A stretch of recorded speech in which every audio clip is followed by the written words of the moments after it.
창세기 7번째 시간, 오늘은 둘째 날, 셋째 날에 대해서 공부해 보도록 하겠습니다. 지난 시간에 우리 하나님은 말씀하시고 보시고 부르시고 나누시는 하나님이시다. 그래서 say, see, call, 그 다음에 divide, separate, 여기 이제 saint, sanctify, salvation 이런 단어들에 이제 많이 나오다 보니까 어떤 분이 댓글을 달았어요. 스펠링 S가 참 많네요. 이 그러하신 하나님을 찬양한다고 이렇게 댓글을 다셨다고 해서 참 감사하다. 참 아름다운 마음씨를 지녔다. 좀 그런 생각이 듭니다. 맞습니다. 우리 하나님께 이런 엄청나신 분을 찬양해야 마땅하죠. 자, 그래서 지난 시간에는 어둠에서 빛을 나누시고 밤과 낮을 나누시고 저녁과 아침, 그래서 어둠과 밤, 저녁이 문맥상 연결이 되고 빛과 낮과 아침이 연결이 됩니다. 그래서 낮을 상징하는 단어, 그 다음에 아침을 상징하는 단어, 그래서 데이스타라고 하는 낮의 별. 보통 이제 우리 예수님을 상징하는 그런 태양을 상징하게 되죠. 데이스타, 어둠을 물리치는. 그 다음에 이제 계시록 22장 16절에 등장하는 것처럼 아침에 새벽별로 등장하는 그 모닝스타, 그래서 데이, 모닝, 이게 다 빛과 연관되어 있는 그런 단어들로 지난 시간에 말씀 살펴봤습니다. 하나님은 말씀하시고 쭉 해서 그 저녁과 아침이 첫째 날이더라. 이게 하나님의 한 날의 창조 법칙을 계속 알려주시는 거예요. 항상 말씀으로 시작하시고 이게 여섯째 날까지 쭉 이어져 갑니다. 그래서 우리가 창세기 1장 1절과 2절은 따로 떼서 놓은 거예요. 이 법칙에서 벗어났기 때문에. 그래서 반복된 이런 말씀을 통해서 법칙이란 뜻은 100번, 1000번, 10,000번을 해도 바뀌지 않는 것을 법칙이라고 얘기해요. 여기서 예외가 생기거나 그러면 우리는 법칙이 아니라 이론, 설 이렇게 얘기합니다. 사실 창조론이나 진화론도 설명이 안 되기 때문에 론을 붙인 것이지, 이게 만약에 100번, 1000번, 10만 번, 100만 번 똑같이 실험해서 똑같은 결과값이 나오면 그거를 사람들은 법칙이라고 붙여요. 변하지 않기 때문에. 근데 지금 창세기 1장에서 보여주는, 우리가 왜 창세기 1장에 이렇게 진도를 더디 나가나요? 이 1장 안에 복음서와 예수님이 전달해 주시고 싶은 그런 핵심 교리들이 많이 담겨져 있기 때문에 이렇게 천천히 나가는 거예요. 그래서 법칙입니다. 말씀하시고 그 저녁과 아침, 말씀하시고 저녁과 아침, 이렇게 해서 첫째 날, 둘째 날, 셋째 날 이렇게 따로따로 쭉 해서 창조 역사, 이 법칙이 창조 끝까지 가는 거예요. 아담을 창조하시고 마지막 여섯째 날, 일곱째 날 안식하실 때까지 이 법칙으로 갑니다. 그래서 이 법칙이 안 바뀌는 걸로 우리는 창조 역사에 이렇게 첫째 날, 둘째 날을 하나님이 이렇게 나눠 놓으셨구나. 그래서 지난 시간에 첫째 날 우리가 살펴본 거고, 오늘은 이제 둘째 날 이제 시작할 겁니다. 6절에 이렇게 시작합니다. 그리고 시간이 지났죠. end가 붙었습니다. end가 100번 가까이 나온다고 그랬어요. 창세기 1장에만. 그리고 시간이 지나서 하나님께서 말씀하시기를, 그럼 또 다른 말씀이니까 둘째 날 시작입니다. 물들의 한가운데 하나의 궁창이 있으라. 그리하여 그것은 물들에서 물들을 나누라 하셨느니라. 역시 말씀하시는 하나님, 창조를 말씀으로 하시는 하나님. 그래서 창조의 법칙, 불변하는 이 법칙이 적용되고 작용된다, 이렇게 말씀을 드리면서, 물들의 한가운데, 지금 하늘과 땅, 쉽게 말해 우주와 지구까지 다 잠겨 있는 상태예요. 어떤 분은 자꾸 우주라고 하지도 말고 지구라도 하지 말고 자꾸 그렇게 이 성경 공부하는데 이렇게 간섭하시더라고요. 밖에 사람들도 다 알아듣는 단어예요. 지금 오늘 쉽게 말해 하나님이 우주를 만드신 그 과정이 오늘 둘째 날에 등장하는 거예요. 그리고 우리가 사는 지구, 말 그대로 영어로 earth라고 돼 있는데 자꾸 이거를 땅이라 그래야 되지 지구라고 그러면 안 된다라고 얘기하는데, 저는 사실 번역을 더 직역으로 지구로 했으면 좋겠어요. 땅으로 하지 말고 하늘과 지구를 만드셨느니라, 이렇게. 자, 물들의 한가운데 지금 온 우주가 지구까지 다 물이 덮여 있는 거예요. 아직 땅이 드러나지도 않았어요. 첫째 날만 지났을 뿐이죠. 그래서 물들의 한가운데, 온 하늘과 땅이 여전히 물로 덮여 있죠. 그래서 물들의 한가운데 하나의 궁창이 있으라. 여기서 궁창을 이제 끄집어내는데, 요 공간을 빈 공간으로 만드신다는 거예요. 물을 다 없애고 그 사이에 공간, 우리가 알고 있는 우주의 그 빈 공간을 지금 만드시는 걸 궁창이라 이름 부르고 8절에 가서 보면 이 궁창을 하늘이라고 불러요. 그래서 오늘은 궁창을 향해서 하늘, 물 밖으로 끄집어낸 마른 육지를 향해서 땅, 마른 육지 옆에 물 아래층, 그 물들이 이루는 바다들, 이렇게 해서 이름을 다 궁창은 하늘로 부르고 그거와 대조되는 땅이라고 부르고 바다들이라고 부르고 이렇게 다 이름을 지어주세요. 하나님은 말씀하시고 부르시고 그러고 첫째 날처럼 보시고 좋았더라 해야 되는데 좋았더라가 없는 날이 둘째 날이에요. 왜? 여기에 헤븐이라고 하는 둘째 하늘, 우주가 들어가 있기 때문에 보시기에 좋았다라가 없는 겁니다. 그래서 왜 중간에 이렇게 둘째 하늘에 공간을 만드셔야 됐나, 이 얘기가 사실 창세기 1장 1절과 2절과 다시 연결이 돼요. 이 공간에 들어가 있는 존재, 오늘 계속 보겠지만 거기에 들어가 있는 존재가 사탄, 마귀들, 지금 우주의 그런 사악한 존재들을 넣어서 처소로 쓸 수 있는 공간을 만들어야 하기 때문에 지금 이것도 창세기 1장 1절과 2절과 또 연결이 되고, 그래서 이런 것들은 하나님이 이렇게 우리에게 알려주시는, 그러니까 어린아이들은 소화를 못 시켜요. 그래서 지식과 교리라고 얘기하는 거예요. 이사야서 28장 지난 시간에도 이제 살펴봤지만, 이사야서 28장 9절에 이런 얘기를 그래서 계속 주시는 겁니다. 이런 얘기들은, 이런 교리들은 단순한 교리가 아니기 때문에 28장 9절, 그분께서 누구에게 지식을 가르치시겠느냐, 또 그분께서 누구에게 교리를 이해시키겠느냐, 젖을떼고 젖가슴에서 물러난 자들에게니라. 그래서 젖을뗐다고 하는 사실 자체가 성장하는 자들에게 이게 이해될 내용이지, 이제 각 구원받았거나 어린아이의 영적으로 상태에 머물러 있는 사람들에게는 이해 안 되는 말이라는 거예요. 그래서 제가 물침례, 불침례 막 얘기했더니 그런 게 어딨냐고 막 이렇게 주장하고 그래요.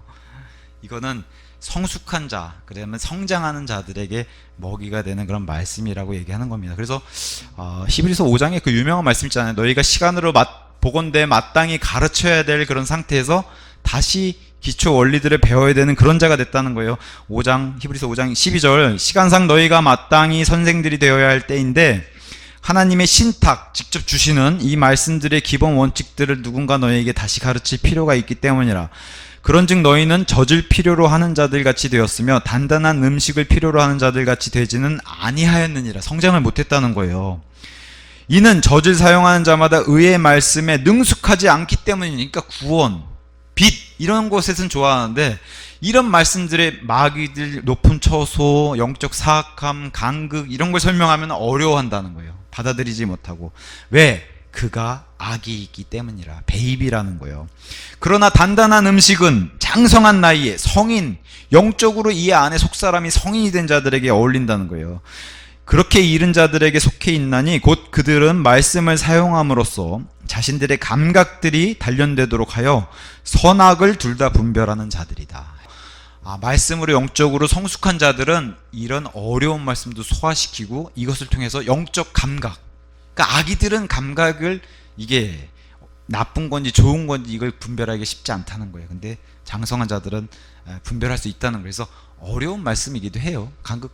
어려운 말씀이죠. 그래서 저는 한편으로는 이 참 성경이 시작하면서 오늘도 마른 땅이 드러내니까 땅이라고 이름 부르고 창세기 1장에서 등장한 땅하고 구분시켜줬어요.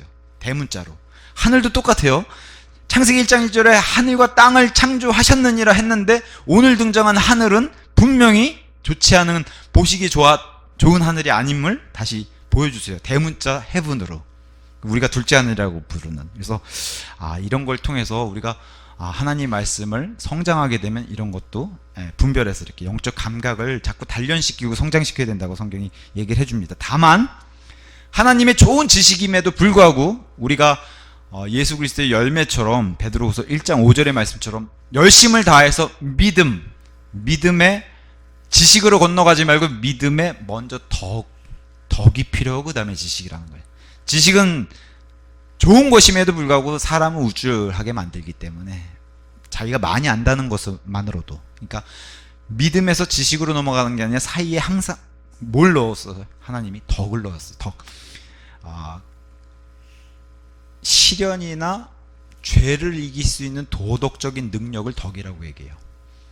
덕이 있어야지 그 다음에 지식이, 그 일순서로 하나님이 넣어놓으신 이유가 있는 거예요. 믿음에서 지식으로 넘어가면, 우리 독립침례교회 정말 성경 들고 파는 사람들이 얼마나 많은데요. 얼마나 똑똑한 사람들이 많은지 몰라요. 근데 그게 다 유익하진 못하다는 거예요. 왜? 우쭐댄 사람들이 많기 때문에. 뭘 건너뛰어서 그래요? 덕을 건너뛰어서 그래요. 그래서 항상 이런 지식, 하나님의 올바른 교리를 덕과 함께 지식으로 이렇게 적용하면 좋다고 그렇게 성경은 얘기합니다. 자, 그러면서 하나의 궁창, 그러니까 우주를 제가 튜브로 설명했죠. 지구와 하나님이 계신 곳 셋째 하늘과 그 사이를 튜브처럼 이렇게 하나의 궁창으로 만든 거예요. 빈 공간으로 물을 비게 만드는 그걸 얘기해요. 하나의 궁창이 있으라. 그래서 우리가 다 알다시피 첫째 하늘은 새가 날아다니는 공간이에요. 창세기 1장 20절에 이렇게 얘기합니다. 그리고 하나님께서 말씀하시기를 물들은 생명 위에 있고 움직이는 창조물과 하늘에 펼쳐진 궁창에서 땅 위를 날아다닐 수 있는 날짐승을 풍부하게 내라 하셨느니라. 이게 이제 첫째 하늘에 날짐승을 내는 것인데, 우리가 흔히 영어로 스카이라고 하는 대기권 안에 있는 하늘, 이걸 우린 첫째 하늘이라 그러죠. 근데 여기 지금 궁창은 둘째 하늘을 얘기하는 거예요. 결과적으로 봤을 땐 둘째 하늘. 근데 여기서는 구분해서 하나님이 하늘이라고 땅과 대조적인 이런 이름을 붙이는 게 등장합니다. 그래서 성경에서 첫째 하늘, 둘째 하늘, 그리고 성경은 셋째 하늘까지 있다고 얘기해요. 그래서 하나님 계신 곳을 셋째 하늘, 3층 아시죠? 1층, 2층, 3층. 그래서 우리가 보는 파란 하늘, 깜깜한 우주, 그 위에 셋째 하늘이 있다고 성경은 얘기합니다. 그래서 고린도후서 12장 2절에 사도 바울이 하루는 죽어서, 그렇게 해서 12장 2절에 이렇게 얘기합니다. 14년도 더 전에 내가 그리스도 안에서 한 남자를 알았노라. 본인 얘기를 이렇게 소개를 하는 거예요. 몸 안에 있었는지 내가 분간할 수 없고 아니면 몸에서 빠져나왔는지 내가 분간할 수 없으나 하나님께서는 아시느니라. 이러한 사람이 셋째 하늘로 붙들려 올라갔느니라 하면서 그 셋째 하늘에 낙원이 있다라고 설명해요. 낙원. 듣기만 해도 좋잖아요. 낙원. 과거에 우리가 아담이 잃어버렸던 신락원이라고 하는 에덴 동산처럼 하늘에 진짜 낙원이 있다는 거예요. 그 낙원에 채에 올라간 그런 경험을 했던 사도 바울이 기록을 했는데, 그래서 거기가 하나님이 있는 곳이라는 거예요. 3층 셋째 하늘에 하나님이 계신 곳, 낙원이 있는 곳. 그래서 우리가 죽으면 어디로 가냐? 셋째 하늘로 바로 가는 겁니다. 낙원으로 가는 거예요. 우리의 몸은 이 땅의 무덤으로 들어가고 이 안에 있는 혼이 영과 함께 하나님께로 가는데 낙원으로 간다. 그게 셋째 하늘이다 라고 얘기해요. 그래서 지금 궁창으로 빈 공간을, 우주를 이렇게 만들어 놨는데, 그 빈 공간을 만들고 그 위에 경계를, 이 많은 물을 하나님이 고신 셋째 하늘 그 표면을 다 이렇게 얼리는 바다로 해놨다고 욥기서 38장 30절에 이렇게 경계를 나누는 물들을 이렇게 설명해 놨어요. 얼어있는 깊음의 표면.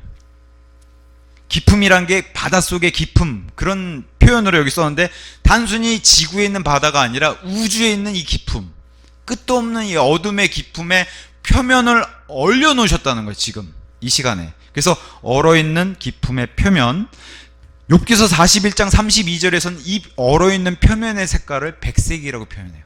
우리 얼음색이 무슨 색이에요? 백색이잖아요. 하나님이 그렇게 얘기하시는 거예요.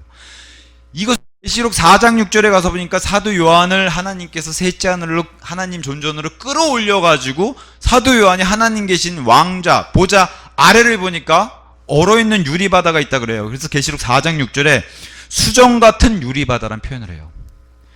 하나님이 지금 이 창세기 1장에 물을 나눠 놓으시면서 그 셋째 하늘과 경계가 되는 물, 얼마나 두껍겠어요. 우주를 덮고 있는 물을 이렇게 공간을 만들고 하나님 바닥에다 깔았으니 그 바닥에 깐 그 문을 다 얼려 놓으셨다는 거예요. 엄청난 두께의 바다를. 그래서 계시록 15장 2절에서는 예수님이 이 땅을 심판하실 때 막 지구에서 불같이 지구가 타고 막 이러니까 하나님 보좌 아래에서 그 유리바다 아래로 내려다 보니까 지구가 타는 모습을 통해서 수정 같은 유리바다가 불이 섞인 유리바다란 표현이에요. 그죠? 유리 아래쪽에서 막 불이 타니까 유리 위에서 볼 때는 불이 섞인 유리바다. 이렇게 이제 성경이 표현하고 있습니다.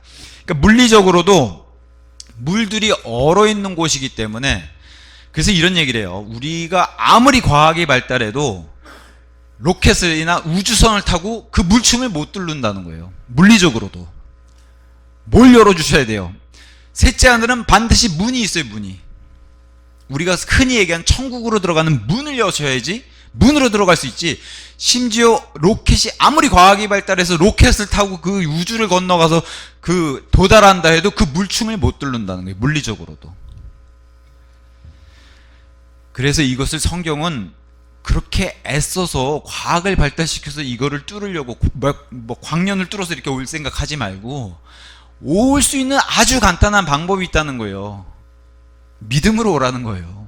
그럼 문을 열어주시겠다는 거예요. 요한복음 14장 6절 나는 길이요 생명이요 나는 길이요 진리요 생명이니 예수님을 통하지 않고서는 아무도 아버지께로 가지 못한다는 거예요. 그 문 본인이 나는 문이라 그랬잖아요. 예수님이 열어주시겠다는 거예요. 천국의 문을. 글로 쉽게 들어오면 되는데 굳이 거기까지 과학을 발달시켜서 가지도 못해요. 우주는 또 영원히 팽창하고 있기 때문에 그걸 도착했다 해도 그 물춤을 못 뚫는다는 거예요. 그래서 하늘의 계시록에 2번 문이 열리는 사건이 등장합니다. 계시록 4장 1절 사도 요한을 끌어올릴 때 하늘에 문이 열린다고 그 표현을 써요. 물층이 있고 하늘에는 문이 있어요. 거기도 도시가 있고 우리 도시에 성문이 있듯이. 심지어는 사탄도 하나님께 가려면은 물층을 못 뚫어요. 문으로 통해 다니는 거예요. 심지어 천사들도 문을 통해서 다니는 거예요. 그러니까 우리도 그 문을 통해서 올라가고 또 한 번 열리죠. 예수님 지상 재림할 때 하늘이 열렸다. 오픈이라는 단어 썼어요. 하늘이 열리는 그 문이 열리고 예수님과 함께 교회가 지상 재림해요. 그런 문을 열어주실 수 있는 분이 예수님이시라는 거예요. 근데 물층이 마치 그 집에 높은 담벼락처럼 세워놨다는 거예요. 통과를 못하게. 그렇게 좀 이해하시면 좋을 것 같아요. 그래서 고린도전서 13장 12절 지난 시간에 봤던 것처럼 이 땅에서 저 하늘을 보이지도 않지만 그 하늘이 진짜 유리바다, 수정 같은 유리바다로 돼 있고 마치 거울처럼 되어 있기 때문에 우리가 유리를 통하여 희미하게 본다 이렇게 표현해 놓은 거예요. 근데 예수님이 오시면은 우리가 얼굴을 마주보고 명확하게 드러난 날이 있다는 그 예수님 오시면 뚜렷하게 보는데 지금은 거기 유리바다가 있기 때문에 유리를 통해서 희미하게 본다는 거예요. 그래서 우리가 예수님이 이 땅에 와서 제자들을 다 어부들을 제자들을 삼았잖아요. 그래서 사람 낚는 어부로 만들이라 이렇게 예수님이 말씀하셨는데 저 셋째 하늘에선 지금 하나님이 내려다보면은 이 우주가 다 바다예요. 그러니까 하나님이 뭐 하고 계세요? 낚시하고 계신 거예요. 그죠? 하나님이 진짜 어부세요. 그래서 저기서 낚시를 하시는 거를 사람을 통해서 너희가 낚는 거를 진짜는 하나님이 낚으신다는 거예요. 저 위에서 우주 바다 가운데서 하나님이 낚시를 하고 계시다. 그것을 자그맣게 이 모형으로 이 지구 특히나 이스라엘 안에 갈릴리에 오셔서 예수님이 사람 낚는 어부라고 진짜 어부 진짜 사람을 잘 낚시는 분은 하나님이세요. 그죠? 네, 낚는 어부로서. 그래서 낚시를 하다가 저 마귀가 지금 우주 바다를 헤엄치는데 저 마귀도 내가 낚시한다.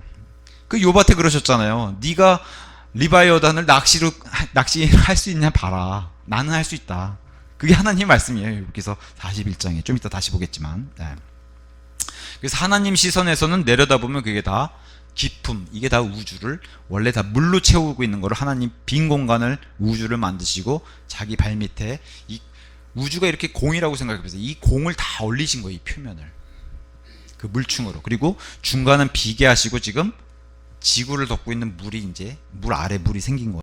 그래서 6절의 뒷부분에 그리하여 그것은 물들에서 물들을 나누라 이렇게 궁창을 만들고 물들에서 물들을 나누라 하셨느니라. 그런즉 하나님께서 궁창을 만드셨고 궁창 아래에 있던 물들을 궁창 위에 있던 물들로부터 나누셨더라. 그러자 그것이 그렇게 되었더라. 그래서 가운데를 비게 하고 위에는 얼게 하고 지금 아랫물도 이렇게 남아있어요. 지구를 감싸고 있는 물이 남아있어요.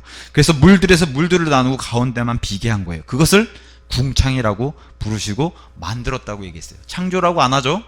만들었다. 원래 있는 우주를 하나님이 빈 공간으로 만드신 거예요. 그래서 만들었다. 메이드라는 단어를 썼어요. 그래서 궁창은 창조가 아니라 만드셨다 이렇게 돼 있습니다. 자, 그러면서 이제 여기 문제의 그런 우리가 성경 공부의 이유가 등장하죠. 궁창을 만드시고 보시기에 그것이 좋았더라가 있어야 되는데 없어요. 궁창을 만드시고는 없어요. 그래서 여기서 성경 공부가 시작하는 거예요. 왜 없을까? 이래서 역으로 추적하는 거예요. 하다 보니까 이래서 간극이 생겼구나, 사탄이 생겼구나, 마귀가 생겼구나, 마귀들이 생겼구나, 마귀들의 처소가 생겼구나. 그래서 이사야서 27장 1절 이런 데 가보면 사탄을 하나님이 말씀하신 이렇게 표현한 게 등장. 이사야서 27장 1절에 이렇게 얘기합니다. 그날에, 여기 그날은 심판의 날인데 주께서 그분의 격하고 거대하고 강한 칼로 그 꿰뚫는 뱀 리바이어단, 이게 지금 우주를 헤엄치고 다니는 사탄을 얘기해요. 근데 뱀처럼 마치 그 장어 잡는 듯이. 그래서 곧 뒤틀린 뱀 리바이어던을 벌하시리라. 이게 이제 최후의 심판이신데, 그리하여 그분께서 바다에 있는 그 용을 살해하시리라. 여기 바다가 하나님 보시기에 우주 바다를 얘기하는 거예요. 지구 바다가 아니라 우주를 헤엄치는 존재가 바로 사탄, 마귀, 용, 그 이름이 리바이어단이라고 이제 등장합니다.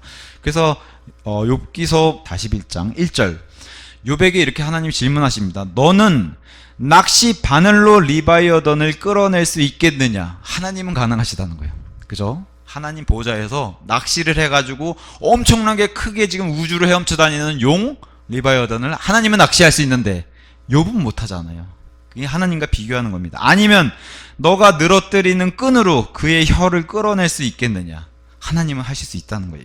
이런 데서 등장하는 게 지금 우주를 헤엄쳐 다니는 용, 뒤틀린 뱀, 구부러진 뱀, 리바이어던을 설명하고 있는데, 디즈니 마블 스튜디오에 어벤져스라고 하는 영화가 있어요.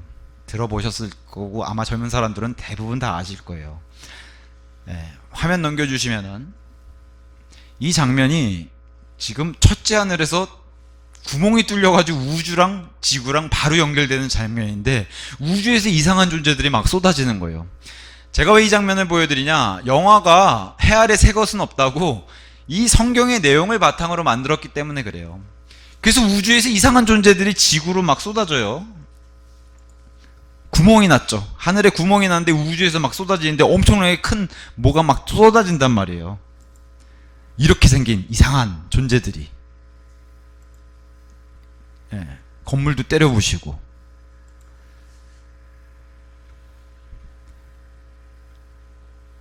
어벤져스에 나온 이 존재가 이름이 리바이어단이에요.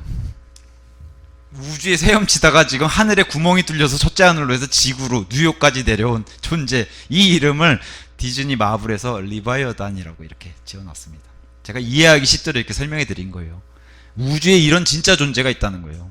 여기처럼 이런 생김새는 아니지만 우리가 아는 그 용의 모습을 한 그런 존재가 바로 이 우주에 살고 있는 그런 존재. 그래서 에베소서 6장에 이 존재에 대해서 성경은 이렇게 얘기합니다. 에베소서 6장 12절에 이렇게 얘기하죠. 이는 우리가, 사도 바울이 살과 피를, 사람을 대적해서 맞붙어 싸우고 막 이렇게 우격다짐하고 육탄적으로 이런 존재들이 아니라는 거예요. 우리는 오직 정사들을 대적하고 권능들을 대적하며 이 세상 어둠의 주관자들을 대적하고 높은 곳들에 있는 영적 사악함을 대적하여 맞붙어 싸우기 때문이라. 이걸 소위 말해 영적 전쟁. 눈에 보이는 존재들하고 싸우는 게 아니라 여기 정사들, 권능들, 이 세상의 어둠의 주관자들, 높은 곳들에 있는 영적 사악함, 이게 바로 우주 얘기하는 거예요. 우주에 존재하고 있는 마귀 밑에 그 많은 지도자들을 얘기하는 거예요. 영적 그런 마귀들에 대해서. 그래서 실제적으로 이사야서 24장 21절에 가서 보시면은 묘한 이런 구절이 등장합니다. 이사야서 24장 21절에 하나님이 이렇게 구분해 놓으셨어요. 이사야서 24장 21절에 심판의 날에 이렇게 예수님이 심판하실 텐데, 그리고 그날에 이러한 일이 있으리니 주께서 높은 곳에 있는 높은 이들의 군대와, 이거 지금 사람 얘기하는 게 아니에요. 다시 한번, 주께서 높은 곳에 있는 높은 이들의 군대와, 이게 지금 우주에 존재하고 있는 그 존재들이에요. 그 다음에 이제 땅의 존재를 얘기해요. 땅 위에 있는 땅의 왕들을 벌하시리라. 나눠놨죠. 하늘에 있는 영적인 존재와 땅에 있는 왕들의 존재를 벌하시리라. 이게 바로 우주에 존재하고 있는 마귀와 마귀들 얘기를 하는 겁니다. 그래서 이런 다니엘서에 가서 보시면 다니엘이 절로 건너가야 되는데 가지 못하게 막은 존재가 있다고 다니엘서 10장 13절에 얘기해요. 페르시아의 통치자라고 얘기했는데 진짜 페르시아의 인간 왕은 아니에요. 자신은 21일 동안 못 가게 막았다고 얘기해요. 근데 누가 도와줬다고 얘기해요? 이스라엘의 영적 통치자인 미가엘 천사장이 와서 도와줬다고 얘기해요. 그럼 페르시아의 사악한 통치자도 있다는 거예요. 마귀들의 통치자. 마귀의 밑에 있는 마귀들의 통치자. 그래서 많은 등급들이 있어요. 천사들 안에. 여기 보면 정사들, 권능들, 이런 사악한 존재들, 그런 존재들이 바로 우주에서 살고 있다. 지금 그거를 하나님이 궁창으로 만들고 지금 그 안에다가 이 존재들을 넣으셨다. 이렇게 이제 역으로 성경 공부해 나가는 겁니다. 다시 창세기를 오시면 1장 8절에 또 하나님께서 그 궁창을 하늘이라 부르셨더라. 우리는 이제 이 하늘이 무슨 하늘인지 알죠. 둘째 하늘을 지금 하나님은 여기서 하늘이라고 대문자로 가리키시면서 창세기 1장 1절에 창조한 그 하늘과는 다른 하늘이다. 새로 만드셔서 그래서 재창조라고 얘기하는 겁니다. 자, 그 궁창을 빈 공간인데 여긴 물을 다 뺐잖아요, 하나님이. 그 빈 공간인 궁창을 하늘이라고 이름 붙여서 우리가 알기로는 정확하게 둘째 하늘이 되겠죠. 그래서 하나의 하늘밖에 없었던 그 창조를 지금 셋째 하늘까지 나눠 놓으시고, 그래서 창세기 2장 1절에 하늘들이 되는 그런 일을 여기서 시작을 하시는 거예요. 하늘들로 만드시는 거예요. 그래서 하늘이라고 부르셨더라. 그리고 그 저녁과 아침이 둘째 날이더라. 이렇게 해서 둘째 하늘을 정확하게 만들고, 우리가 사는 대기권의 첫째 하늘, 사악한 존재들이 사는 우주의 둘째 하늘, 거기를 지금 대문자 헤븐으로 하늘이라고 부르신 거예요. 근데 뭐가 없어요? 보시기에 좋았더라가 없는 겁니다. 여기는 하늘이라고 부르는 궁창 안에 하나님 보시기에 좋은 게 없기 때문에 없어요. 여기는. 자, 그러면서 저녁과 아침, 첫째 날처럼 다시 저녁과 아침, 이게 하나님의 설계예요. 저녁에서 아침으로 가는 방향. 히브리인들은 글을 오른쪽에서 왼쪽으로 읽어요. 우리도 옛날에 성경책이 다 그렇게 돼 있었어요. 그죠? 기억나세요? 옛날 책들은 다 오른쪽에서 왼쪽으로 갔던 거. 근데 지금 세상이 바뀌어서 왼쪽에서 오른쪽으로, 이게 하나님을 대적하는 방향으로 바뀌어버렸어요. 원래는 다 오른쪽에서 왼쪽으로 읽어야 정상인 거예요.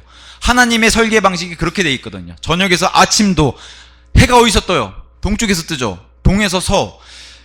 이스라엘 민족이 광야를 돌아서 아래에서 남쪽에서 북쪽으로 올라간 게 아니라 하나님은 어떻게 명령하세요? 동에서 서로, 요르단강 건너서 가라. 동에서 서로. 광야에서 성막을 하나님이 지으라고 다 명령해 주셨어요. 성막에는 문이 하나밖에 없습니다. 어디로 내요? 동쪽으로 내요. 왜 그래요? 예수님 오시는 방향이 다 그쪽이거든요. 태양도 동쪽에서 뜨죠. 예수님도 다 동쪽에서 와요. 그래서 예수님이 재림하실 때 이 광야를 돌아서 지금 남쪽에서 동에서 서로 돌아온 이 이스라엘 광야의 이 방향, 그리고 그 민족들 다 치면서 올라왔던 그 방향처럼 예수님도 재림해서 그렇게 올라오세요. 에돔 족속 다 치시고 요르단 건너편에서 올리브산에 발을 딱 딛는 거예요. 그래서 예수님의 오시는 방향이 그 예표가 바로 이스라엘 민족 가나안 입성. 그게 다 예수님이, 하나님이 다 설계해 놓으신 거예요. 해를 그렇게 뜨게 만드신 거, 성막의 문을 그렇게 내신 거, 동에서 서로, 이걸 다 설계해 놓으신 게 저녁과 아침, 어둠에서 빛으로 가, 이렇게 설계해 놓으신 게 다 하나님의 디자이너로서 설계해 놓으신 것이다. 예수님이 이렇게 오셔서 뭐 하셔요? 포도주 틀을 밟는 거예요. 그래서 내 옷이 다 흰 옷을 입고 내려오셨는데 다 빨갛게 됐다. 아, 혼자 밟았다. 에돔 족속을 밟고, 에돔 족속은 이스라엘 남쪽의 민족이에요. 이렇게 올라가신 거예요. 가나안, 여러분 보시는 방에서는 이렇게 올라가죠. 이렇게 남쪽에서 해서 동에서 서로. 그래서 진노의 포도주 틀 심판이 이사야서 34장 6절에 나오고 63장 1절에 나오고, 이사야서 63장 1절을 한번 제가 읽어볼게요. 63장 1절에 이렇게 얘기합니다. 에돔에서 나오며 물든 의복들을 입은 채 보즈라에서 나오는 이자가 누구인가? 이게 예수님 말씀입니다. 그의 의관이 영광스럽고 그의 힘의 위대함으로 나아가는 이자가 누구인가? 의 안에서 말하고 구원하기에 막강한 나로다. 지금 여호와 하나님이 자신 얘기하면서 이게 재림의 예수님이거든요. 2절, 너는 어찌 너의 붉은 복장을 하고 있으며 너의 의복들은 포도즙 짜는 틀을 밟는 자 같은가? 내가 홀로 포도즙 틀을 밟았도다. 이게 이제 계시록에 나오는 포도즙 틀. 온 민족이 그냥 적그리스도, 이 세계 대통령에게 다 달라붙어서 이스라엘을 멸망시키자 하고 막 모였을 때, 뭐 수십억이 모여도 그걸 예수님 혼자서 밟으신다는 거. 마치 포도를 이렇게 발로 밟는 것처럼. 포도 밟으면 어떻게 돼요? 그게 터지면서 옷이 물들잖아요. 그렇게 물드는 것처럼 실제로 예수님의 의복이 빨갛게 물들었다. 이게 이제 이사야서에도 이렇게 기록되어 있고 계시록 19장 13절 15절에도 기록되어 있는 겁니다. 재림하시면서 이제 옷이 물드신 포도즙 틀. 그래서 이스라엘의 포도즙 틀은 땅을 이렇게 파가지고 거기 높이를 이제 낮춰서 포도를 막 따다가 거기다 놓고 이스라엘 사람들이 발로 막 밟잖아요. 그게 진짜 포도즙 틀이에요. 그러면 어떻게 포도즙이 짜져가지고 물이 쭉 나서 그걸 받아다가 포도즙을 저장하는 거. 그게 포도즙 틀이에요. 네모나게. 그렇게 진짜로 네모난 공간을 이스라엘에 만드신다는 거예요. 예수님이 밟으신다고. 다만 진짜 포도가 들어가는 게 아니라 사람이 들어가서. 그래서 포도즙 색깔이 어때요? 피 색깔이잖아요. 사람을 밟아 터트린다는 거예요. 듣긴 잔인할지 모르지만 예수님이 충분히 기회를 주고 시간을 줬는데도 받아들이지 않는 자는 이렇게 하나님의 진노, 맹렬한 진노의 심판이 바로 최고조에 올라간 게 바로 포도즙 틀이라고 설명하고 있는 거예요. 성경이. 거기서만 고통당하면 다행이게요. 거기서 고통당하고 지옥으로 가는 거예요. 영원부원토록. 자, 그게 포도즙 틀이라고 성경이 얘기해 주고 있습니다. 저녁과 아침에 이렇게 디자인하신 분이 하나님이세요. 이러면서 이제 둘째 날이 끝나고 셋째 날, 9절부터 이제 셋째 날이 시작합니다. 9절, 10절. 그리고 하나님께서 말씀하시기를, 또 말씀하시기 시작하시죠? 셋째 날 출발하기 때문에 그래요. 하늘 아래의 물들은 한 곳으로 함께 모이라. 그리하여 마른 육지는 드러나라 하셨느니라. 그러자 그것이 그렇게 되었더라. 하면서 또 하나님께서 마른 육지를 땅이라 부르셨더라. 그리고 그분께서 물들이 함께 모인 것을 바다들이라 부르셨더라. 그러자 하나님께서 보시기에 그것이 좋았더라. 여긴 좋았더라가 있죠. 왜? 땅이 등장했기 때문에. 여기도 생명을 채울 거거든요. 하나님 땅을 귀하게 생각하시잖아요. 우리가 흔히 얘기하는 지구를 귀하게 생각하시잖아요. 그러니까 하늘과 땅은 대조적으로 지금 궁창은 보시기 좋은 게 없고 땅은 보시기 좋은 게 있어요. 왜? 좀 있으면은 의인, 순수한 죄가 없는 아담을 창조하실 거거든요. 여기다 채울게. 그리고 땅에는 잔뜩 생명이 있는 걸 채워놔요. 우주엔 생명이 있는 걸 채워놓지 않으시잖아요. 그 차이입니다. 대조적인 게. 그래서 마른 육지, 물속에서 올라오니까 마른 육지가 된 거예요. 반대로 얘기하면 다 물에 잠겨 있는 거예요. 이걸 잊으면 안 되는데 꼭 이 창세기 1장 1절부터 창조를 주장하는 사람들이 자꾸 놓치는 게 물속에 잠겨 있는 거예요. 지금 잠겨서 다 물 밖으로 나오는 거예요. 다. 그죠? 궁창도 다 물을 걷어내고, 우리 다이소 같은 데 가서 1,000원짜리 이렇게 샤워실 물 긁어내는 거 생각해보세요. 물 쓱 긁어내면 거긴 마르죠. 그죠? 하나님이 궁창을 그렇게 쑥 물기 없애게 다 하신 거예요. 그러고 지금 밑에 물이 남았잖아요. 지구를 덮고 있는.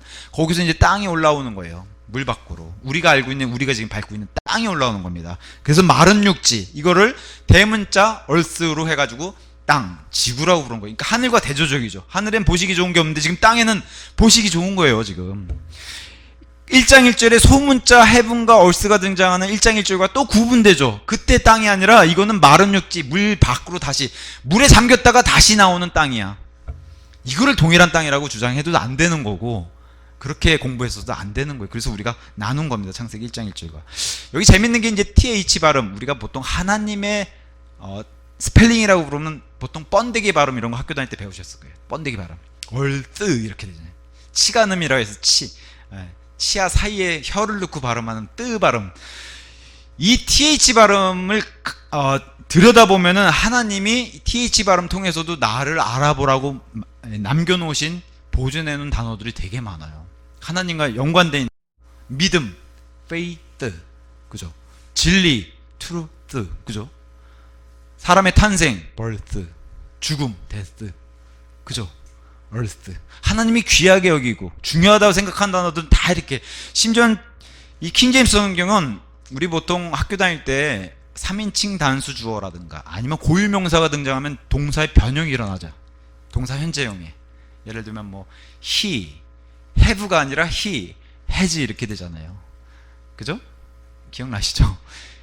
그분이 말씀하셨다. he says 이렇게 되잖아요. 근데 지금은 이제 이게 문법이 변해가지고 s자를 붙이는데 킹제임스 성경 당시에는 다 th로 붙여야 돼요. he had, he saved. 그래서 saved the road 하면 주가 말하노라. 얼마나 많이 나온 표현이에요. 그걸 다 th로 원래는 해놨는데 그걸 다 현대 문법들이 다 s. 그래서 s는 원래 발음이 즈즈즈 해가지고 벌레 소리라고 표현해요. 원래는 정확한 듣기 좋은 소리는 뜨, 이 발음인데 그래서 우리가 번데기 발음이라고 하는 게 원래 데우스라고 하는 이름을 붙여요. 하나님의 발음 기호라고. 이건 참고적으로 아시면 참 좋을 것 같아요. 그래서 3인칭 막 이런 그분이 등장하면 동사도 난리 나는 거예요. 이게 메시아의 등장이거든요. 영어 문장 안에서도 그분이 등장하면 그분이 등장하면 동사의 변형이 일어나는 거예요. 메시아가 오시면 막 땅이 갈라지고 사막이 막 물로 변하고 산이 내려앉고 이렇게 변하는 것처럼 문장 안에도 그렇게 만들어 놓으신 거예요. 자, 이 전도서 5장 9절에 가서 보니까 이 땅, 지금 하나님이 물 밖으로 마른 육지로 내린 이 땅은 사람들을 위해 만드셨다라고 이렇게 돼 있어요. 그러니까 보시기 좋은 겁니다. 아담을 여기다 만들어 놓으실 거기 때문에. 그래서 하늘 아래 지금 우주의 공간을 비고 저 위에는 다 올려 놓으셨는데 여기 지금 지구를 둘러싸고 있는 물 가운데 육지가 드러나 버렸어요.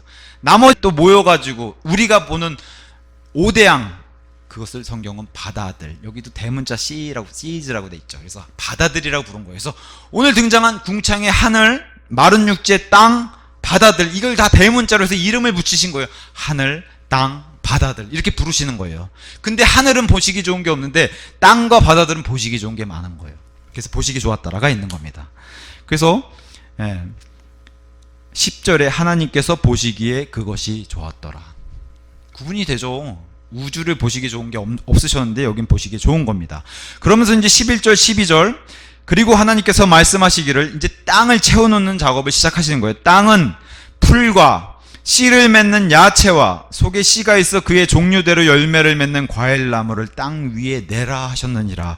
그러자 그것이 그렇게 되었더라. 또 땅이 풀과 그의 종류대로 씨를 맺는 야채와 그의 종류대로 속에 씨가 있어 열매를 맺는 나무를 내었더라. 그러자 하나님께서 보시기에 그것이 좋았더라. 지금 셋째 날은 보시기 좋은 게 2번이나 나와요. 둘째 날은 한 번도 안 하셨는데. 땅을 물 밖으로 내시고 바다들을 만드시면서 보시기 좋은 게 한 번, 그 다음에 거기에 풀, 채소, 열매 맺는 나무를 만들어 놓으시고 보시기에 2번 이렇게 좋았다라고 등장합니다.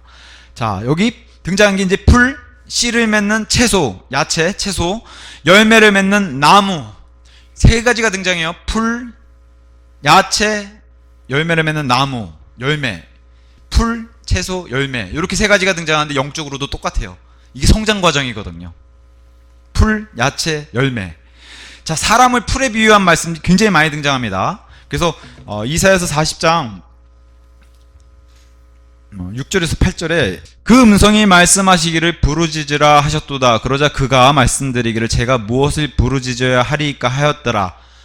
그러면서 모든 육체는 풀이요. 들어보셨을 거예요. 모든 육체는 풀이요. 그것의 모든 수려함은 들꽃 같도다. 풀은 마르고 꽃은 시드는도다. 이는 주의 영이 그것 위로 불기 때문이라. 과연 그 백성은 풀이로다. 이스라엘 백성을 향해서 풀이라고 얘기해요. 아, 사람은 풀로 표현하시는구나. 풀은 마르고 꽃은 시드나 우리 하나님의 말씀은 영원토록 서리라. 이 말씀을 베드로가 인용을 하죠. 모든 육체는 풀과 같고 사람의 모든 영광은 풀의 꽃과 같기 때문이라. 풀은 시들고 풀의 꽃은 떨어져 버리지만 주의 말씀은 영원토록 지속되느니라. 그리고 이것이 복음에 의하여 너희에게 선포된 말씀이라. 이렇게 인용했어요. 이사야서 40장 말씀.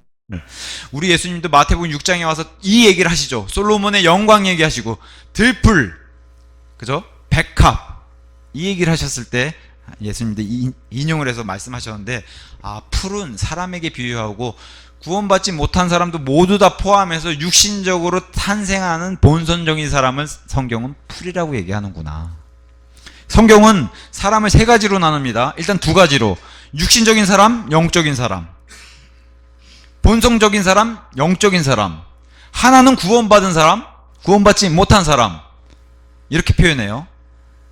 근데 영적인 사람도 2가지로 표현해요. 아예 그냥 구원받지 못한 사람, 쉽게 말해 천국 지옥으로 이렇게 구분해 놓는다고 하면 구원받은 사람도 이렇게 표현합니다. 하나는 영적 아기, 하나는 장성한 사람. 그래서 영적 아기는 구원받았음에도 육신에 속한 사람, 장성한 사람은 영적으로 영적인 일에 속한 사람. 이렇게 고린도전서 2장 14절에서 얘기를 해요. 본선적인 사람, 내추럴맨은 아예 이 땅에 태어난 사람, 니고데모에게 하신 말씀처럼 어머니 뱃속에서 태속에서부터 태어난 사람, 물로 한번 태어난 사람을 본성에 속한 사람. 그래서 본성에 속한 사람은 누구나 다 속해요. 육에 속한 사람. 근데 영에 속한 사람, 이건 구원받았죠. 다시 태어난 사람. 그 가운데 아기도 있고, 제가 7가지 얘기했죠. 영적인 단계 7가지. 그래서 그 본성에 속한 사람과 대조제는 영적인 것에 속한 사람 가운데 아기도 있고 어른도 있고 이렇게 얘기해요. 그러면 어른은 영적 감각이 뛰어난 사람, 아기는 아직 젖만 먹는 영적 감각이 단련해야 되는 사람, 이렇게 얘기합니다. 어쨌든 사람을 풀로 표현하고, 이런 풀은 본성에 속한 사람은 다 여기 속하겠구나. 자, 근데 이런 풀을 다 태우실 때가 있다는 거예요. 그게 언제예요? 예수님 재림하실 때. 엄청난 뜨거운 열기에 태양이 떠오르면 이 풀들이 못 견디고 타버린다는 거예요. 지푸라기처럼. 그런 표현이 말라기서 4장 1절에 등장하는 겁니다. 그래서 하나님께서는 이런 것을 통해서도 하나님이 알려주시는구나. 자, 성경은 하나님의 창조 세상을 통해서 우리에게 일반 계시가 있고 말씀을 통해서 특별 계시가 있는데, 자연이 말하는 일반 계시는 이렇게 얘기합니다. 욥기서 12장 7절에서 9절. 그러나 이제 짐승들에게 물으라. 짐승들을 이렇게 살펴보면은 하나님의 창조주가 있다고 하는 것을 인정할 수밖에 없다는 거예요. 제가 오늘 서울에서 이렇게 진주로 내려오는 길에 산청 전까지 눈이 계속 왔어요. 눈을 보면서 저는 무슨 생각을 하냐, 이 땅에 눈이 내리기 시작한 그 첫날부터 지금까지 이 눈송이 안에 현미경으로 들여다보면 그 육각 모양이 하나도 닮은 게 없는데, 그게 하나님의 엄청난 광대한 위대함을 드러내는 거예요. 같은 모양이 하나도 없어요, 눈송이를 들여다보면. 근데 그게 이 인류 역사 가운데 얼마나 많은 눈이 내렸겠어요. 그게 하나님의 능력이에요. 눈을 보면 항상 그 생각이 들어요. 그러니까 그 현미경을 들여다보면 이렇게 아름다운 육각의 모양을 디자인하신 분이 계시다는데, 이게 저절로 생겼다고 하는 것은 말이 안 된다는 거예요. 그걸 눈을 보면서 생각해요. 근데 짐승들도 한번 보라는 거예요. 짐승들 털, 짐승들 눈, 짐승들의 그런 무늬. 그 욥기서 12장 7절에서 9절 이렇게 얘기하는 겁니다. 그러나 이제 짐승들에게 물으라. 그리하면 그 짐승들이 너를 가르치리라. 또 공중의 날짐승에게 물으라. 그리하면 그들이 너에게 알려주리라. 이게 그냥 생겼다고 얘기하면 이건 거짓말쟁이고, 뭘 모르는 사람이라는 거죠. 아니면 땅에게 이야기하라. 그리하면 그것이 너를 가르치리라. 또 바다의 물고기들이 너에게 분명하게 밝히리라. 누가 이 모든 것들 안에서 주의 손이 이것을 이루셨음을 모르느냐. 어떻게 이걸 보고 그냥 생겼다고 얘기할 수 있느냐, 이렇게 얘기하는 겁니다. 로마서 1장 20절은 이렇게 얘기해요. 세상의 창조 때부터 그분께 속한 보이지 않는 것들이 분명히, 하나님은 안 보이시지만 보이기 때문이라는 거예요. 어떤 걸로 통해서? 그분의 영존하는 권능과 신격까지도 창조물들을 통해서 보면은 하나님이 계시다고 한 사실을 인정할 수밖에 없다는 거예요. 어떻게 이게 그냥 생겼다고, 이 강대상이 그냥 생겼다고 하면 믿으시겠어요? 이거는 누가 깎고 만들고 치라고 해서 생기는 거잖아요. 이게 하늘에서 뚝 떨어졌다 그러면 저보고 미친 사람이라 그러겠죠. 근데 지금 이 세상이 그냥 생겼다고 사람들이 그렇게 믿고 있는 거예요. 뚝 떨어졌다고. 이 강대상보다 더 어려운 것들이. 그러니까 그런 거는 뭐라 그래요? 그러므로 그들에게 변명거리는 없느니라. 어떻게 이 창조물이 그냥 생겼다라고 가서 물어보면 하나님이 있다는 걸 알 수밖에 없는데. 그래서 시편 19편 1절에서 6절이 이 일반 계시에 대해서 우리에게 설명해 주고 있고, 시편 19편 1절에서 6절 성경이 이렇게 얘기합니다. 하늘들이 하나님의 영광을 선언하나이다. 또 궁창이 그분의 손으로 하신 작업을 보여주나이다. 우주를 봐도, 이렇게 광활한 우주를 봐도 어떻게 이게 그냥 생겼다고 얘기할 수 있으며, 아직 행성들이 태양과 달은 등장하지 않았지만 어떻게 저런 행성들이 그냥 생겼다고 얘기할 수 있겠느냐 얘기하는 거예요. 동물들도 마찬가지. 이 창조물 통해서 하나님이 계시다는 걸 알라는 거예요. 낮은 낮에게 연설을 하고 밤은 밤에게 지식을 보이나이다. 그것들의 음성이 들리지 않는 언사도 언어도 없나이다. 계속해서 외친다는 거예요, 우리에게. 지나가는 들풀의 꽃을 자세히 들여다봐라. 이게 어떻게 그냥 생겼다고 얘기했냐. 벌꿀들 날아다니는 그 날개짓 하나도 가서 들여다보라는 거예요. 어떻게 이게 그냥 생겼냐는 거예요. 그것들의 어구가 온 땅에 걸쳐 나갔고 그것들의 말들은 세상 끝에 다다랐나이다. 그것들 안에 그분께서 태양을 위한 장막을 세우셨나이다. 태양을 가리기도 하고 드러내기도 하고, 그죠? 태양이 숨기도 하고 나오기도 하고, 그걸 다 누가 설계하시고 누가 지금 움직이시냐는 거예요. 태양은 그의 침실에서 나오고 있는 신랑 같고, 다 예수님 뜻하는 거예요 지금. 예수님 신랑이시니까. 강한 남자같이 경주에서 달리기를 크게 기뻐하나이다. 그의 나아감은 하늘의 끝에서부터요 그의 순환로는 그것의 끝들에 이르나이다. 그런즉 해의 열기로부터 숨겨지는 것이 아무것도 없나이다. 그죠? 해가 열기를 쬐면 우리가 어디 숨어요? 그렇게 얘기하시는 게 바로 하나님으로부터 숨을 곳이 없다. 이게 이제 창조물들을 통한 일반 계시라는 거예요. 창조주가 있다는 사실을 창조물들, 지구, 짐승들, 날짐승들, 물고기들 이걸 통해서 알라는 거예요. 그 다음에 이제 7절부터 9절에 특별 계시, 이제 하나님이 직접 말씀해 주시거나 아니면 하나님의 사람을 통해서 말씀해 주시는 게 이렇게 7절부터 시작합니다. 주의 율법은 구약의 말씀이죠. 하나님의 말씀. 주의 말씀은 완전하여 혼을 회심시키고, 그 사람이 구원받는 건 말씀으로 받는 거예요. 창조물을 통해서 하나님이 계시다는 것을 깨닫고 그 다음에 말씀을 통해서 구원받는 거예요. 주의 말씀은 완전하여 이 안에 혼을 회심시키고, 주의 증언은 확실하여 우매한 자를 지혜롭게 하는도다. 주의 규례들은 의로워서 마음을 크게 기쁘게 하고, 주의 명령은 순수하여 두 눈을 밝게 하는도다.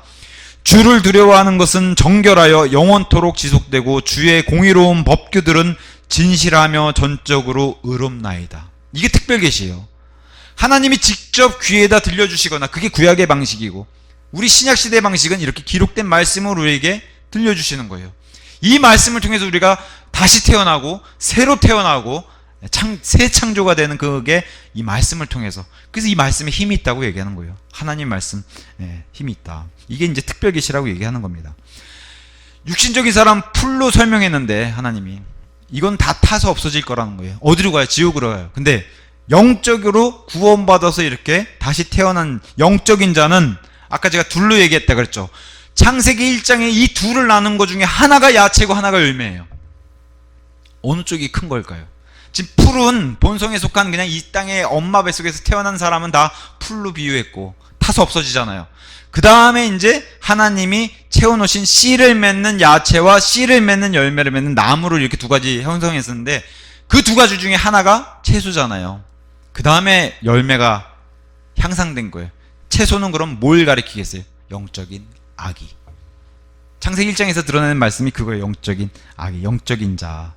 자, 그래서 구원받은 자들 가운데서 어린아이에 속하는 그것을 야채에다가 비유해요. 그래서 야채는 영적 아기. 그래서 고린도전서 3장 1절에서 3절이 이제 우리에게 얘기하는 게 이 영적인 아기에 대해서 이렇게 얘기하죠. 3장 1절에서 3절이 그런즉 형제들아 나는 너에게 영적인 자들에게 하듯이 말할 수 없었고 오직 육신적인 자들에게 곧 그리스도 안에 있는 아기들에게 하듯이만 말할 수 있었노라. 이제 막 구원받아서 예수님을 알기를 하는데 하나님의 지식은 잘 모르는, 신분만 변화된 그런 사람들을 영적인 아기라고 얘기해요. 내가 너희를 저주려 먹였으나, 이 말씀에 쉬운 것들만 먹였다는 거예요. 음식으로는 하지 아니하였노라. 이는 지금까지 너희가 그것을 감당할 수 없었고. 그러니까 어려운 말씀을 들으면 이해가 안 돼요. 아기이기 때문에. 우리 큰딸에게 가가지고 야 국민의힘이 어떻고 민주당이 어떻고 이런 얘기하면 이해하겠어요? 그 얘기하는 거예요 지금. 아이한테는 그런 얘기 해봐야 뭐 한동훈 비대위원장 뭐 이런 거 얘기하면 아이가 이해하겠어요? 어려워하죠. 그러니까 아이한테는 아빠랑 종이인형 놀이 할래? 이렇게 미미가 이런 거 얘기하는 거예요. 지금 사도 바울이 지금 교회에다가 그렇게 얘기하는 거예요. 쉬운 말씀만 줄 수밖에 없다. 너희가 아기이기 때문에. 그럼에도 불구하고 이 아기는 겉으로 보기에는 여전히 육신적이고, 그렇게요. 장성한 분량의 속사람이 장성해야 되는데 겉사람에게 여전히 기대가지고 세상 사람들의 모습이 드러난다는 거예요. 영적 아기는. 그래서 장성한 분량에 이르라고 자꾸 예수님이 요구하시는 거예요. 너희 가운데 시기와 분쟁과 분열들이 있으므로, 믿는 사람들인데 교회 안에 있다는 거예요. 우리도 다 이런 걸 겪지 않습니까? 너희가 육신적이지 아니하냐, 또한 육신적인 사람들처럼 살아가는 것이 아니냐. 이렇게 해서 영적인 사람으로 구원받은 사람임에도 아기 상태의 사람은 이런 모습을 보인다는 거예요. 근데 우리는 어떻게 해요? 속사람을 따라 살아야 되는, 성령에 기대고 하나님의 사람으로서 열매를 맺어야 하는, 여기가 이제 성장이잖아요. 그런 사람이 되어야지 죄로부터 멀어지고 세상으로부터 멀어지고 그렇게 살 수 있는데, 오늘 아침에도 우리가 롯을 살펴봤잖아요. 롯은 영적인 아기 상태로 세상 사람과 구분이 안 됐잖아요. 그냥 육안으로 봤을 땐 소돔 성 사람들하고 구분이 안 되는 사람들. 롯과 같은 사람이 바로 영적인 아기 사람이라고 이렇게 얘기할 수 있습니다. 그래서 겉사람을 따라 살면은 성도 역시 어떻게 돼요? 겉사람에 속한 그런 씨를 맺는 야채, 이런 열매가 등장한다는 거예요. 이런 사람을 우리는 구원은 받았지만 육신적인 사람, 이렇게 이제 설명을 하는 겁니다. 묘하게도 로마서 14장에 고기 먹는 사람과 야채를 먹는 사람, 이 믿음의 연약함에 대해서 교회 안의 지체들에 대해 설명해요. 어떤 사람이 고기를 먹는데 어떤 사람은 믿음이 연약해서 저렇게 고기 막 퍼먹어도 돼 하고 야채만 먹는 사람이 있다는 거예요. 참 묘하죠. 믿음을 빗대서 어떤 사람은 야채만 먹고 어떤 사람은 진짜 고기만 먹고, 이 얘기를 믿음으로 끌고 와요. 그게 로마서 14장에 등장하는 겁니다. 어떤 사람이 믿음이 약해서 고기를 못 먹으면 사도 바울이 나도 안 먹을게, 너가 못 먹으면 나도 안 먹을게, 이렇게 해서 그 사람을 위해 주라고 얘기해요. 너가 야채만 먹으면 나도 옆에서 같이 샐러드만 먹을게, 너가 아직 고기를 먹을 상태가 안 되니까. 이걸 믿음을 통해서 교회 지체들 안에 교제를 통해서 얘기를 하는데, 묘하게도 야채와 고기가 등장해요. 그게 바로 영적 성장과 연결되어 있는 거기 때문에 그래요. 그럼에도 불구하고 내가 구원받은 영적 아기라 그래도 씨를 뿌릴 수 있어요. 그래서 고린도후서 9장 10절에 씨 뿌리는 자, 씨는 구원받은 사람이면 누구나 뿌릴 수 있어요. 이 씨는, 말씀의 이 씨는 누구나 뿌릴 수 있어요. 근데 교회 안에 분명한 것은 영적 아기들이 있다. 제가 7단계 지금 설명해 드릴게요. 먼저 갓난아기, 뉴본 베이비, 갓난아기, 이런 데서 벗어나야 돼요. 그 다음에 이제 어린아이가 되죠. 우리 제 둘째 아이처럼 이제 갓난아이를 벗어나면 어린아이가 돼요. 영차일드. 우리 예수님의 단계도 똑같았어요. 이 단어들이 다 등장하는 거.